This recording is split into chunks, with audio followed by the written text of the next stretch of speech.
अक्कलकोट तालुक्यातील बबलाद येथील जिल्हा परिषद प्राथमिक कन्नड शाळेच्या इमारतीच्या छताची स्लॅब अचानक कोसळल्याने 13 विद्यार्थी व 2 शिक्षक जखमी झाले। सुदैवाने या दुर्घटनेत कोणतीही जीवितहानी झाली नसली तरी मोठी दुर्घटना थोडक्यात टळली। मिळालेल्या माहितीनुसार शाळेची इमारत बराच काळ जीर्ण अवस्थेत होती।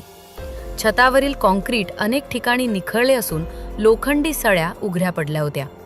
याच दरम्यान अचानक स्लॅब कोसळल्याने वर्गात शिकत असलेल्या विद्यार्थ्यांमध्ये एकच धावपळ उडाली। घटनेची माहिती मिळताच मेंदर्गी व दुधनी प्राथमिक आरोग्य केंद्राचे वैद्यकीय पथक तातडीने घटनास्थळी दाखल झाले। वैद्यकीय अधिकारी डॉक्टर मंजुनाथ पाटील, आरोग्य सेविका MPW, आशा वर्कर तसेच रुग्णवाहिका चालक यांनी जखमी विद्यार्थी व शिक्षकांवर तातडीने प्राथमिक उपचार करून पुढील उपचारासाठी हलवले। या घटनेमुळे जिल्हा परिषद शाळांच्या जीर्ण इमारतींचा प्रश्न पुन्हा ऐरणीवर आला आहे।